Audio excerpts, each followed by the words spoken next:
Jumpa kembali di MTT Journey Inspiration of Life. Pagi ini saya mau coba sharingkan teman-teman dengan judul temanya gitu. Jangan hidup berkeyakinan saja, tetapi harus hidup sesuai dengan kehendak Tuhan gitu. Jadi judul temanya balik lagi, jangan hidup berkeyakinan saja, tetapi harus hidup sesuai dengan kehendak Tuhan. Nah ini maksudnya teman-teman, banyak orang di dunia ini gitu. Berkeyakinan bahwa dia percaya Tuhan dan dia mengenal Tuhan gitu. Tapi dia malas gitu. Dia malas dengan menelusuri lebih jauh akan pengenalan Tuhan atau firman Tuhan dari sisi yang benar gitu. Maksudnya basic percaya Tuhan dan mengenal Tuhan itu kan yang terbenar adalah dengan membaca firman Tuhan, teman-teman. Dari mengenal, akhirnya kan dari membaca firman Tuhan, artinya mengenal, mengerti akan perintah peraturannya, mengenal dan mengerti juga akan janji-janjinya gitu, mengerti juga akan rancangan kehendaknya gitu. Nah itu baru disebut percaya Tuhan dan mengenal Tuhan dengan cara benar gitu. Tapi ternyata mayoritas orang lebih hanya berhenti di berkeyakinan. Berkeyakinan itu adalah percaya Tuhan, merasa mengenal Tuhan, tapi hanya dari pikiran, perasaan, kehendak sendiri saja, teman-teman. Jadi akhirnya Tuhan itu dibuat seenak, sekehendak hatinya kita, sehendak jiwanya kita gitu. Bukan hati kita, jiwa kita yang terdiri dari pikiran, perasaan, kehendak itu gitu. Nah ini bahaya sekali, teman-teman. Dan yang konyol, teman-teman, orang berkeyakinan itu ternyata lebih banyak, teman-teman, daripada orang yang kalau ditanya tidak mengenal atau belum mengenal Tuhan gitu. Itu ternyata orang berkeyakinan itu banyak sekali, teman-teman. Karena orang berkeyakinan itu ya kembali lagi jadi merasa bahwa dia sudah percaya Tuhan dan sudah mengenal Tuhan gitu. Jadi dengan mudahnya, dengan mulutnya itu dia katakan seperti itu. Padahal banyak firman Tuhan mengingatkan gitu. Ya banyak orang yang di firman Tuhan katakan hanya bertuhan-tuhan gitu, bertuhan-tuhan ria, sebenarnya tanpa mengenal Tuhan sebenarnya, teman-teman. Nah ini yang bahayakan itu. Jadi kalau bicara percaya Tuhan dalam arti kata rohani ya berarti percaya Tuhan adalah ya taat melakukan firman Tuhan itu namanya baru percaya. Begitupun mengasihi Tuhan. Apabila orang katakan bahwa kita mengasihi Tuhan, ya mengasihi Tuhan ya berarti melakukan dong apa yang Tuhan perintah peraturkan gitu. Jadi pengen bicara mengasihi Tuhan atau percaya Tuhan, semua dasarnya kembali ke firman lagi. Apa yang firman perintah peraturkan ya harus kita taati dan lakukan gitu, teman-teman. Jadi bedanya gitu, teman-teman. Jadi kalau orang berkeyakinan itu saya duga adalah mayoritas ya jauh lebih banyak daripada orang yang tidak atau belum mengenal Tuhan gitu. Begitupun juga orang berkeyakinan jauh lebih banyak dibanding orang yang benar gitu, benar-benar percaya Tuhan gitu, benar-benar melakukan firman Tuhan dengan cara benar gitu. Nah ini lebih sedikit, teman-teman. Nah ini nanti saya coba ceritakan lebih dalam, teman-teman. Sebelumnya saya bicara kitab Yohanes pasal 6 ayat 27-40 dulu, teman-teman. Kitab Yohanes pasal 6 ayat 27 sampai 40, teman-teman. 27 sampai 40. Ini bicara perikopnya itu bicara roti hidup, teman-teman. Nah ini saya baca langsung dengan cara universal aja, teman-teman, supaya bisa ketangkep untuk semua gitu. Teman saya kan nggak cuma Nasrani, jadi banyak banget yang Muslim dan agama-agama lain. Jadi saya coba infokan sharingkan ini gitu dengan niat saya ya yang universal sehingga bisa berguna untuk universal gitu, untuk umum gitu, teman-teman. Kalau di sini bicara roti yang hidup itu ya kiasannya adalah firman Tuhan. Roti hidup kalau dari secara kitab sucinya Nasrani itu disebutnya ya firman Tuhan gitu. Bekerjalah bukan untuk makanan yang akan dapat binasa, melainkan untuk makanan yang bertahan sampai kepada hidup yang kekal, yang akan diberikan firman Tuhan kepada kita. Sebab firman Tuhannya yang disahkan oleh Tuhan Allah dengan meterainya gitu. Nah ini setelah saya universalkan bunyinya seperti ini, teman-teman. Tapi kalau bicara detail di Nasrani mungkin teman-teman Nasrani lebih baik pegang kitab suci deh, sembari sharing begini gitu, sembari pegang kitab suci jadi nggak dua kali kerja teman-teman. Jadi di sini firman Tuhan ingatkan, bekerjalah bukan untuk makanan yang akan dapat binasa, melainkan untuk makanan yang bertahan sampai kepada hidup yang kekal, yang akan diberikan firman Tuhan kepada kita. Sebab firman Tuhan yang disahkan oleh kepada kita gitu. Sebab firman Tuhanlah yang disahkan oleh Tuhan Allah dengan meterainya gitu. Jadi apabila apa sih perintah peraturan Tuhan yang benar-benar sah dari Tuhan Allah, ya firman Tuhan teman. Nggak ada cerita keyakinan ini atau itu, atau sepertinya seperti ini loh, sepertinya seperti itu loh, nggak ada gitu. Jadi firman Tuhan itu udah baku, satu-satunya yang dimeteraikan oleh Tuhan Allah, bahwa itu adalah yang dari Tuhan Allah, perintah peraturan yang dari Tuhan Allah gitu. Lalu kata mereka kepadanya, apakah yang harus kami perbuat supaya kami mengerjakan pekerjaan yang kehendaki Allah gitu. Nah jadi si orang-orang bertanya, jadi mesti gimana gitu ya, apa yang mesti kita kerjakan supaya sesuai kehendaknya Tuhan gitu. Nah terus jawabnya kepada mereka, inilah pekerjaan yang kehendaki Allah, yaitu hendaklah kamu kepada firman Tuhan yang telah diutus Allah gitu. Jadi kalau kita bicara di versi Nasraninya kan Yesus itu adalah Nabi Isa adalah yang diutus oleh Tuhan Allah ke dunia untuk memberitakan ya kebenaran itu gitu. Makanya kalau saya selalu katakan bahwa Yesus itu saya identikan dengan firman yang hidup gitu. Tapi begitu Yesus wafat balik ke surga gitu ya, Yesus kumpulan dari perintah peraturan yang Yesus terapkan di dunia ini gitu, yang dari Tuhan Allah tadi gitu, yaitu semua menjadi firman Tuhan teman-teman. Jadi kembali lagi jawab Yesus kepada mereka, inilah pekerjaan yang kehendaki Allah, yaitu hendaklah kamu percaya kepada firman Tuhan yang telah diutus oleh Allah tadi gitu, ya firman yang hidup tadi gitu. Maka kata mereka kepadanya, tanda apakah yang engkau perbuat supaya dapat kami melihatnya dan percaya kepadamu, pekerjaan apakah yang engkau lakukan gitu. Nah, nenek moyang kami telah makan mana di padang gurun, seperti ada tertulis mereka diberinya makan roti dari sorga gitu. Nah ini cerita waktu itu kan Nabi Musa ya teman-teman. Nabi Musa ngawal orang-orang, kalau kata informasi sih katanya 2 juta orang ngawal nyebrang di padang gurun gitu, dari Mesir ke padang gurun terus menuju ke kota yang dijanjikan oleh Tuhan Allah gitu. Itu selama panjang perjalanan itu ya Nabi Musa gitu, melalui Nabi Musa Tuhan Allah berikan roti mana yang dari surga untuk makannya itu. Jadi seperti nasinya teman-teman, nasinya ya. Nah, makan nasi rotinya gitu. Jadi seperti itu teman-teman. Nah, di sini maka kata Yesus kepada mereka, aku berkata kepadamu, sesungguhnya bukan Musa yang memberikan kamu roti dari sorga, melainkan Tuhan Allah lah yang memberikan kamu roti yang benar dari sorga gitu. Karena roti yang dari Allah ialah roti yang turun dari sorga dan yang memberi hidup kepada dunia. Maka kata mereka kepadanya, berikanlah kami roti itu senantiasa gitu. Kata Yesus kepada mereka, firman Tuhanlah roti hidup gitu. Yang tadi saya katakan perikopnya roti hidup itu adalah firman Tuhan, bahwa firman Tuhanlah roti hidup. Barang siapa datang kepada firman Tuhan, ia tidak akan lapar lagi. Dan barang siapa percaya kepada firman Tuhan, ia tidak akan haus lagi itu. Tetapi aku telah berkata kepadamu, sesungguhnya kamu telah melihat firman Tuhan, tapi kamu tidak percaya gitu. Jadi banyak orang yang mungkin maksudnya memegang, apalagi zaman sekarang, banyak orang yang masing-masing agama itu pegang kitab sucinya, semua juga majority sudah punya kitab suci kalau memang sudah mengikut Tuhan gitu. Tapi dalam prakteknya ya tidak mengenal, tidak mengerti, tidak melakukan ya apa yang diperintahkan di dalam kitab suci tadi gitu. Nah ini yang bahaya kan begitu teman-teman.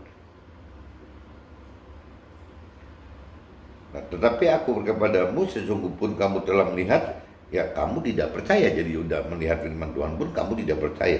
Semua yang diberikan Tuhan Allah kepada firman Tuhan akan datang kepada firman Tuhan, dan barang siapa datang kepada mendekati firman, tidak mendekati kepada firman Tuhan, ya kalau datang mendekati firman Tuhan ya tidak akan dibuang gitu. Intinya gitu. Jadi Tuhan Allah seperti itu gitu. Jadi kalau diulang lagi teman-teman, di sini supaya jangan bingung gitu. Semua yang diberikan Tuhan Allah kepada yang ada di dalam firman Tuhan akan datang ya kepada Tuhan Allah gitu. Dan barang siapa datang kepada Tuhan Allah, ya ia tidak akan dibuang gitu. Intinya gitu. Jadi kalau yang mendatangi firman Tuhan, ya tidak akan dibuang teman-teman. Sebab aku telah turun dari sorga bukan untuk melakukan kehendakku, tetapi untuk melakukan kehendak Tuhan Allah yang telah mengutus aku gitu. Dan inilah kehendak Tuhan Allah yang telah mengutus firman Tuhan itu, yaitu supaya dari semua yang telah diberikannya di dalam firman Tuhan jangan ada yang hilang, tetapi supaya Tuhan Allah akan bangkitkan pada akhir zaman gitu tuh. Sebab inilah kehendak Tuhan Allah, yaitu supaya setiap orang yang melihat firman Tuhan dan percaya kepada firman Tuhan beroleh hidup yang kekal, dan supaya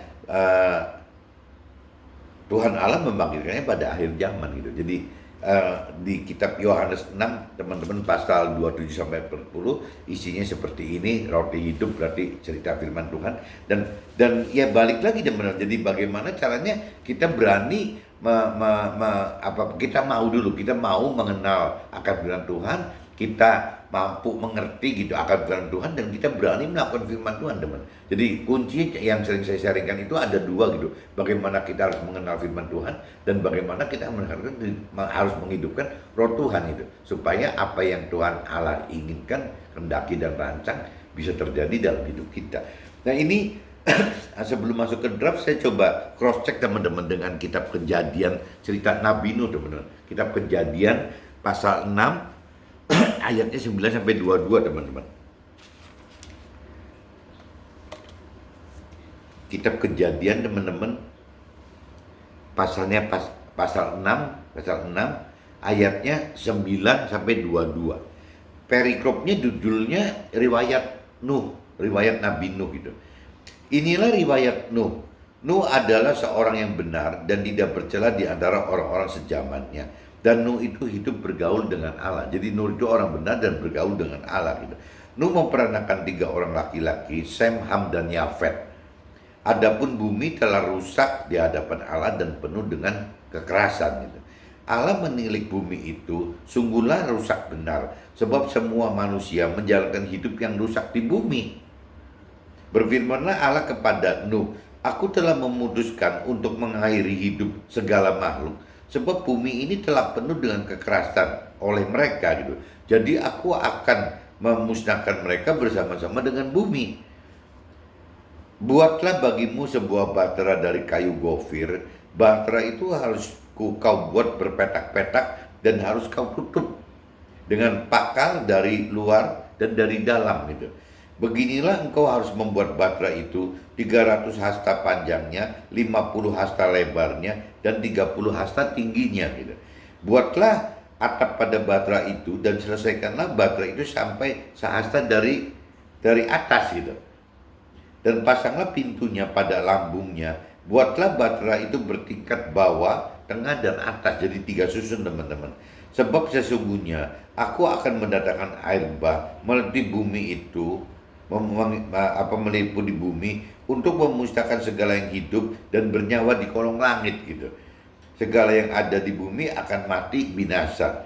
Tetapi dengan engkau aku akan mengadakan perjanjianku, dan engkau akan masuk ke dalam bahtera itu, engkau bersama dengan anak-anakmu, istrimu, dan istri anak-anakmu. Dan dari segala yang hidup, dari segala makhluk, dari semuanya haruslah engkau bawa satu pasang ke dalam bahtera itu, supaya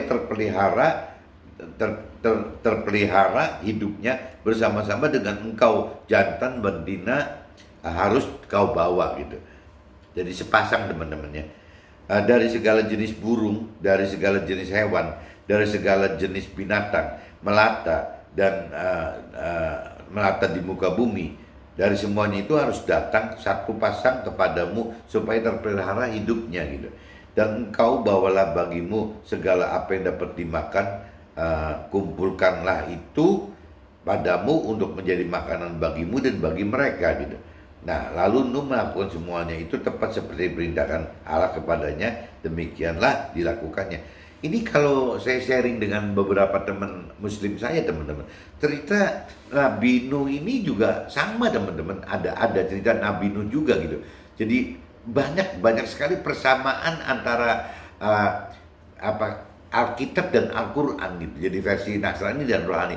Ya mungkin kalau kembali lagi katanya di dunia itu ada 3 agama yang menuju kepada Tuhan Allah, yang dasarnya dari Tuhan Allah gitu. Ya yang paling tua katanya Yahudi gitu, orang-orang agama Yahudi itu. Kedua Kristen gitu, Nasrani kan, yang ketiganya Muslim. Ini semua jadi mirip-mirip, teman-teman. Cuman kalau disimak mentor rohani katakan ya beda cuman di perantaranya aja gitu. Jadi waktu di agama Yahudi perantaranya lebih dominan ke Nabi Musanya gitu. Nanti kalau di Nasrani lebih dominan ke Nabi Isanya. Nah kalau cerita di Muslim lebih dominan ke Nabi Muhammadnya. Tapi pada prinsipnya dasar-dasar pengajarnya kalau saya simak gitu ya mirip-mirip, dari nama orangnya apanya juga tokoh-tokohnya hampir sama, teman-teman. Nah cuman ya memang kalau yang mungkin bagi mentor rohani yang memang dalam sekali, ya saya nggak mengerti ya apakah memang tetap beda gitu, tetap mereka bilang beda ya. Tapi kalau buat saya, karena saya ada di marketplace di sekuler, ya saya tangkap ya sama gitu loh, sama. Bahkan kalau saya sharing dengan teman-teman pengusaha juga yang dari Muslim atau orang yang orang-orang expert ya, jadi orang-orang karir gitu ya, sama gitu, mirip aja ya. Nggak tahu kalau sudah lebih dalam sekelas mentor rohani mungkin bisa berbeda mungkin. Nah cuman ini saya sudah bacakan, teman-teman, bahwa di kitab Kejadian pasal 6 ini ayat 9 sampai 22 ini cerita Nabi Nuh. Nah ini saya coba sembari cerita ini sembari masuk ke draft saya aja, teman-teman, takut nanti kelamaan gitu. Jadi kembali ke draft saya, jangan hidup berkeyakinan saja, tetapi harus hidup sesuai dengan kehendak Tuhan gitu, intinya gitu. Nah, maka makna bekerja bagi dunia adalah perbuatan yang menghasilkan makanan, ya, minuman, serta pakaian. Itu maknanya orang di dunia yang disebut pekerja itu teman. Tetapi bekerja bagi rohani yang sesuai dengan kehendak Tuhan adalah percaya kepada perintah dan peraturan Tuhan, dan mengenali serta mengerti dan juga melakukan firman-Nya gitu. Nah ini jadi beda sekali, teman-teman. Kalau bicara dari sisi duniawi, ya bekerja itu adalah ya bagaimana mencari makan, minum, dan pakaian itu. Itu bicara secara duniawi. Tapi kalau bicara secara rohani, itu sih pasti dapat kok. Ya asal kita ngerjakan, ya itu tadi, bagaimana kita melakukan firman Tuhan. Ya itu kuncinya bekerja itu adalah melakukan firman Tuhan. Tapi sebelum melakukan firman Tuhan, ya kita kan harus mau mengenal dulu, teman-teman. Kalau tidak mau mengenal firman Tuhan, bagaimana kita bisa melakukan firman Tuhan gitu? Ya berarti satu, harus punya kemauan mengenal firman Tuhan. Nah kedua, harus mampu mengerti firman Tuhan, harus mampu melakukan firman Tuhan. Nah waktu bicara setelah kita mengerti akan firman Tuhan, di situ akan dinyatakan untuk mampu mengerti memang harus menghidupkan roh Tuhan, teman-teman. Jadi roh Tuhan dihidupkan untuk kita mampu mengerti gitu. Kita juga sama untuk melakukan firman Tuhan. Ternyata firman Tuhan katakan harus menghidupkan roh Tuhan di dalam roh kita gitu, sehingga kita mampu melakukan firman Tuhan. Tanpa kita menghidupkan roh Tuhan, tidak ada kemampuan, teman-teman. Tidak ada kemampuan untuk bisa melakukan firman Tuhan. Bukan cuma melakukan firman, mengerti firman Tuhan pun juga nggak mudah, teman, nggak bisa gitu. Jadi kembali lagi, ya bekerja ini maknanya beda. Makna secara duniawi adalah mencari habis-habisan makanan, minuman, dan pakaian gitu. Tapi kalau dari sisi rohani, ya mencari habis-habisan ya kerajaan surga dan kebenarannya gitu. Ya mencari Tuhan dan firman-Nya. Kebalik, teman-teman. Di kitab Yohanes 6 ayat 29, inilah pekerjaan yang dikehendaki Allah, yaitu hendaklah kamu percaya kepada Dia. Ini firman Tuhan yang hidup, firman Tuhan gitu ya, yang telah diutus Allah. Jadi kalau saya conversion ke universal, inilah pekerjaan yang dikehendaki Allah, yaitu hendaklah kamu percaya kepada firman Tuhan yang telah diutus oleh Tuhan Allah gitu. Jadi kembali ke kuncinya ada di firman Tuhan lagi, teman-teman. Ya jadi saya sekali lagi kalau diuniversalkan gitu, kitab Yohanes pasal 6 ayat 29, kalau saya universalkan, inilah pekerjaan yang dikehendaki Allah, yaitu hendaklah kamu percaya kepada firman Tuhan yang telah diutus oleh Tuhan Allah gitu. Nah, kuncinya di situ. Jadi ya pekerjaan itu ya maksudnya gitu. Bagaimana kita percaya dan melakukan. Kalau percaya kan harus melakukan, benar. Bukti percaya itu harus melakukan. Bukti mengasihi juga harus melakukan firman Tuhan gitu. Kalau kita bicara percaya tapi tidak melakukan firman Tuhan, itu namanya tidak percaya gitu. Yang namanya kita mengasihi Tuhan tidak dengan taat melakukan firman Tuhan juga namanya tidak mengasihi Tuhan gitu. Kehendak Tuhan yaitu supaya setiap orang yang melihat firman Tuhan dan juga yang percaya kepada perintah dan peraturan firman Tuhan akan beroleh hidup yang kekal gitu. Itu firman katakan seperti itu. Dan supaya Tuhan membangkitkannya pada akhir zaman dengan tidak hanya mau percaya dan mengenal, tapi harus mampu mengerti serta mampu melakukan perintah dan peraturannya, teman-teman. Jadi ya itu kembali lagi, ya ini kalau kita melakukan firman Tuhan, ya firman katakan kehendak Tuhan itu yaitu supaya setiap orang yang melihat firman, maksudnya yang mengenal firman Tuhan dan yang percaya gitu. Dalam arti kata percaya itu adalah mengenal, mengerti dan melakukan firman Tuhan ya kepada perintah dan peraturan firman Tuhan gitu, ya akan beroleh hidup yang kekal supaya Tuhan membangkitkannya pada akhir zaman. Tujuan Tuhan itu teman-teman. Jadi bagaimana caranya supaya pada akhir zaman itu memperoleh hidup yang kekal di dalam surga, di dalam akhirat, di dalam surga gitu. Jangan sampai masuknya ke neraka, kan jadi konyol juga di akhirat neraka gitu. Nanti adanya kebinasaan, kecelakaan di dalam neraka. Tapi kalau di dalam surga kan ada kehidupan baru yang memang Tuhan rancang dan kehendaki bagi kita manusia ini gitu. Seperti cerita Nuh adalah seorang yang benar dan tidak bercela di antara orang-orang sejamannya gitu. Ini firman yang katakan juga. Dan Nuh itu hidup bergaul dengan Tuhan. Nuh menjadi orang yang berbeda dengan orang-orang dunia. Nuh berkenan kepada Tuhan, tapi Nuh berkenan kepada Tuhan dan tidak takut cemooh orang serta membela Tuhan tanpa batas itu. Sehingga Nuh hidup dengan tidak bercela di hadapan Tuhan gitu. Nah ini kembali lagi teman-teman, apabila kita mengalami seperti Nabi Nuh gitu, sama teman-teman. Ya kita ini akan jadi apa ya? Jadi benar-benar jadi cemoohan banyak orang gitu. Ya kalau kita bayangkan Nabi Nuh, Tuhan perintah peraturkan untuk membuat bahtera gitu, ya ada di atas gunung gitu. Lah apa bukan jadi cemoohan semua orang teman-teman gitu. Jadi Nuh itu karena berbeda gitu, karena memang dia memang bergaul sama Tuhan, dia tidak istilahnya totally gitu kepada Tuhan gitu. Ya akhirnya Nuh itu mencari perkenanan hidupnya, mencari perkenanan Tuhan dengan tidak takut dicemooh oleh orang-orang lain gitu. Dia tidak takut seperti itu gitu. Jadi benar-benar Nuh itu ya membela Tuhan gitu, totally membela Tuhan gitu, tanpa batas ya, sehingga hidup Nuh ya tidak bercela di hadapan Tuhan, tapi ya bercela di hadapan manusia teman-teman. Dianggapnya manusia aneh, berbeda, aneh sendiri. Masa sih bikin bahtera segitu gede, kapal segitu gede gitu, ya adanya di atas gunung, jauh dari lautan, jauh dari banjir. Gimana, untuk apa gitu, untuk apa membuat bahtera seperti itu? Nah ini jangan-jangan kalau kita simak hidup kita, mungkin kita juga ada di momen-momen seperti itu teman-teman. Cuman mungkin kita antara sadar nggak sadar. Kalau buat saya pribadi, saya merasakan teman-teman, merasakan apa yang dialami oleh Nabi Nuh gitu. Saat waktu tahun 2003 saya diminta oleh ada nubuatan dari 4 hamba Tuhan yang dari Jakarta itu, dari mentor rohani saya itu, minta saya lepaskan operasional.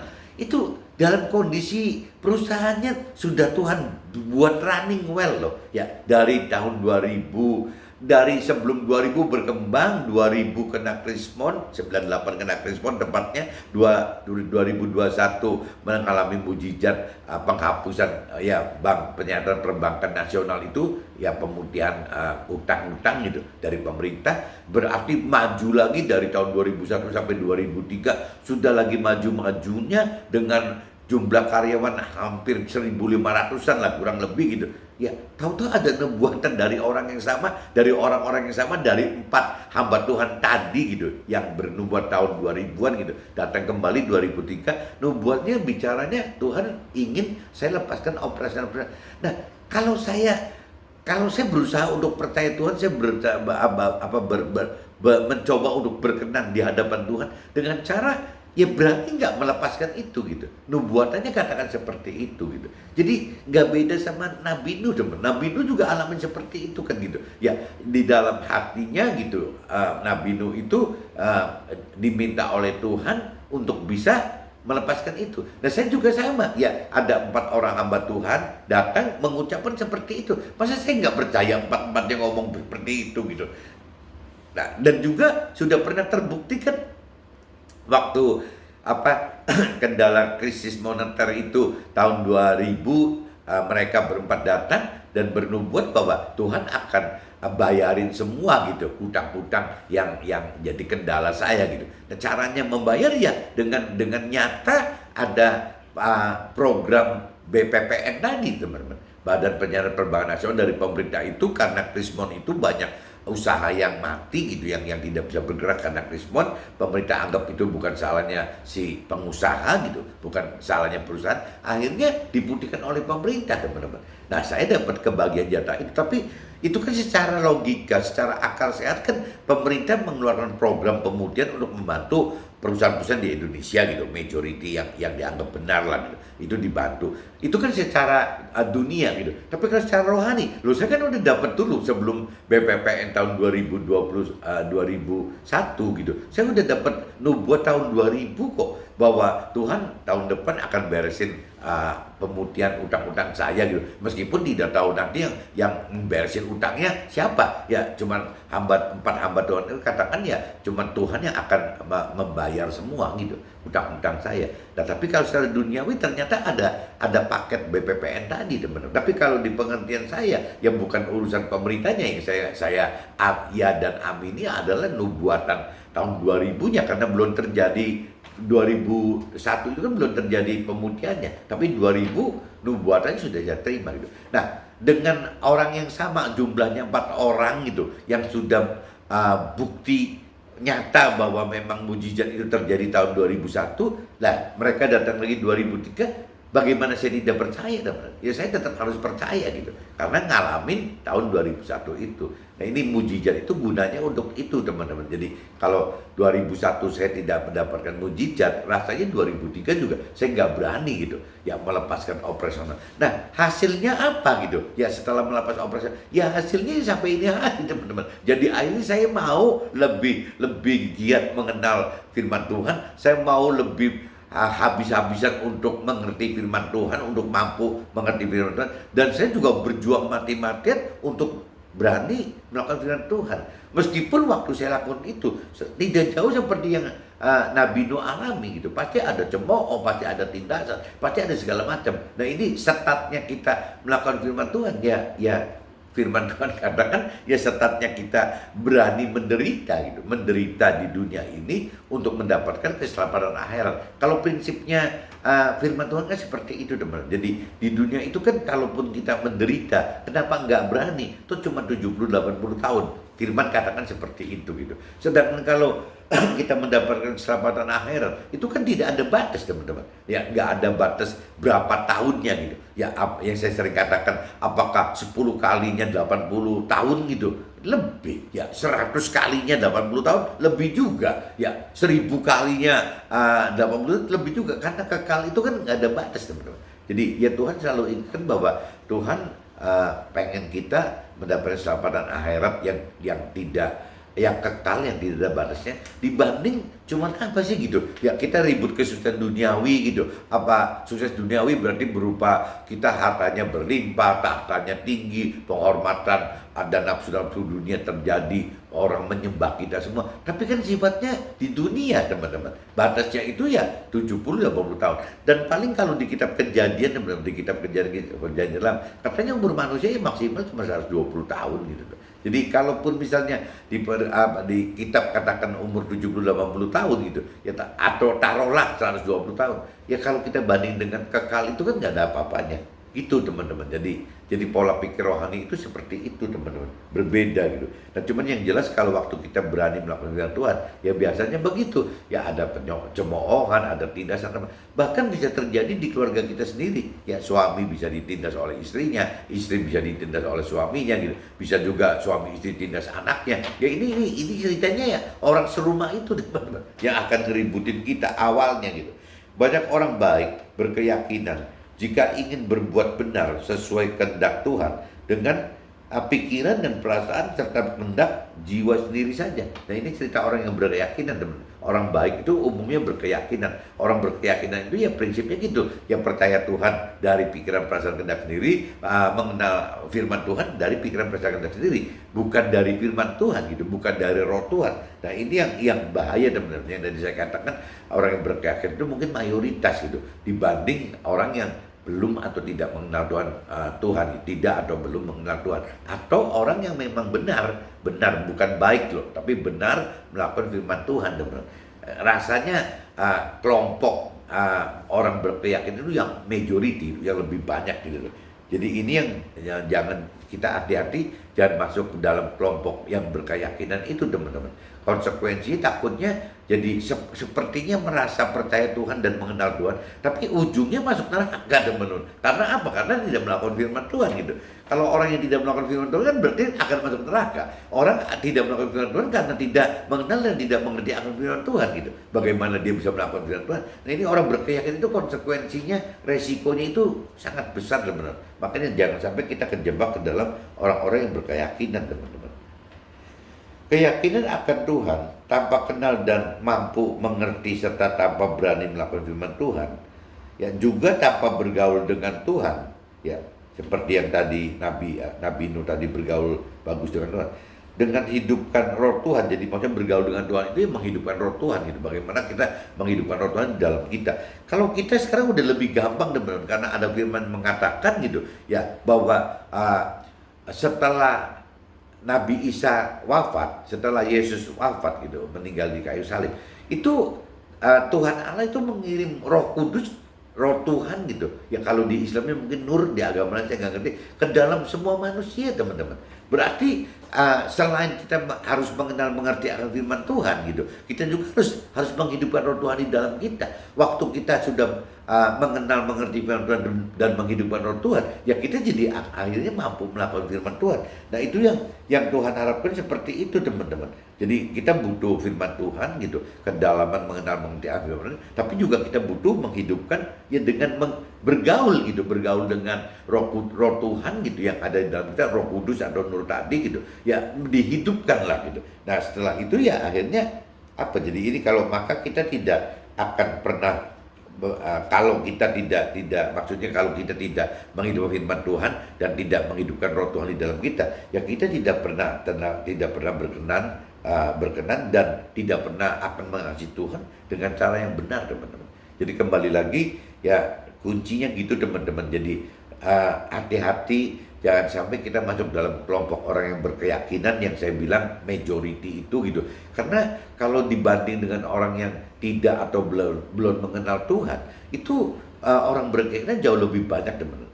Tapi kalau bicara resiko, kalau orang yang belum atau tidak mengenal Tuhan kan ada satu saat bisa mengenal Tuhan gitu dengan cara benar. Tapi kalau orang punya keyakinan bahaya sekali teman-teman. Banyak sekali yang sampai meninggal pun tidak mengenal, tidak mengerti firman Tuhan dengan benar dan tidak menghidupkan roh Tuhan di dalam roh mereka gitu. Ya, karena mereka tidak kenal gitu.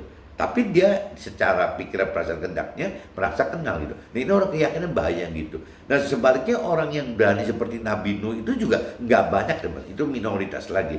Jadi ya mayoritas itu ya orang yang berkeyakinan itu teman. Nah cuman ya orang berkeyakinan ada kecenderungan itu bisa masuk lebih mudah masuk neraka karena tidak mengenal mengerti akan firman Tuhan gitu. Jadi akhirnya tidak melakukan firman Tuhan. Tidak melakukan firman Tuhan adalah dosa. Nah dosa itu adalah konsekuensinya masuk neraka.